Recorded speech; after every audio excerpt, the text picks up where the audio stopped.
Time now for What the Farage with politician and Brexit legend Nigel Farage. And breaking tonight, Donald Trump is now in transit back to Florida after being formally arrested in New York City in extraordinary scenes earlier today. He appeared in court faced with 34 charges of falsifying business records. Now, Trump is due to make his first official statement on today's events from his Mar-a-Lago home in Florida in the coming hours. But the former president's son, Eric Trump, who accompanied his father to New York, has already taken to Twitter to hit out at Manhattan District Attorney Alvin Bragg, who we saw earlier in the show. Trump wrote, Alvin Bragg has shut down the entire city, called up 30,000 NYPD police officers, closed down the FDR Drive, and is spending an estimated $200 million of city funds, all for a $130,000 NDA. I never thought I would see this level of corruption in the United States. Hashtag Free Trump.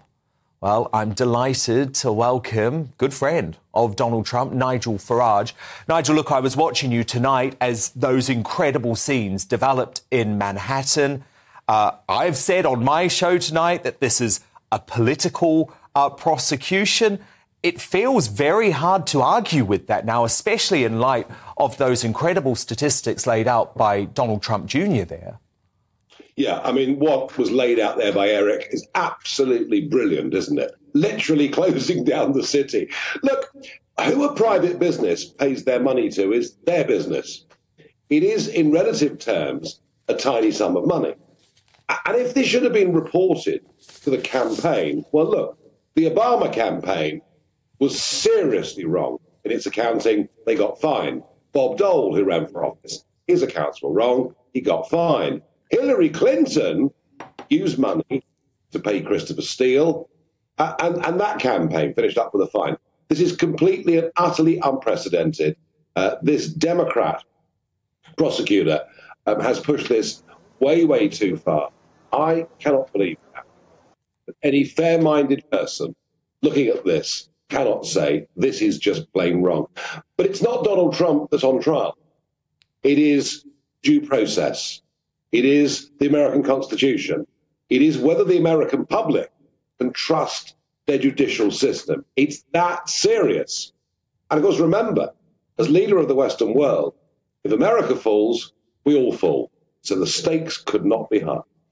Indeed, and Nigel, don't you think that's why many Brits who perhaps in the past had lots of issues with Donald Trump, the man, are actually starting to see the bigger picture? I mean, we had Christine Hamilton on our Superstar panel earlier saying, look, I'm actually quite repulsed by lots of aspects of Donald Trump's character, but I absolutely back him now. I absolutely believe he needs to be president again because there's so much more at stake for the Western world.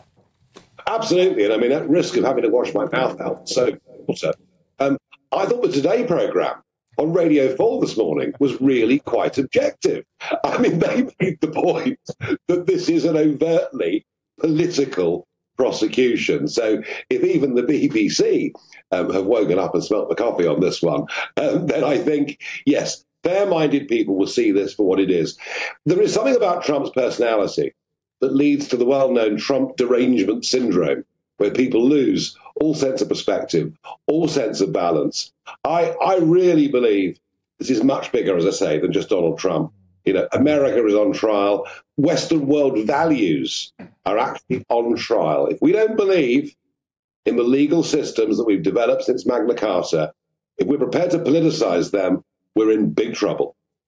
Nigel, what are you hearing from inside Team Trump? Look, you obviously have the best connections out of anyone, any working journalist in Britain with the Trump world. What are you hearing about Donald Trump's frame of mind and how does he plan to deal with this now? Because it feels like actually he's seeing this as a potential political opportunity.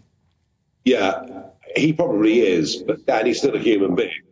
And you know, I've said to him in private, once, I don't know any man, that I've been through some stick, I've been through some demonization, but I don't know anybody else who's ever had to put up with what you, I mean, just think about it.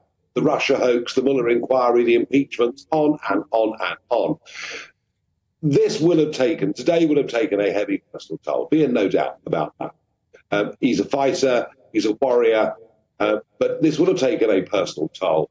It'd be very interesting to see at 1:15 a.m. our time what he has to say in the ballroom at Mar-a-Lago. From the team, it's defiance, but actually, yesterday and today, a degree of incredulity. Even though they knew this was potentially coming down the tracks, I don't think they ever thought it would really happen.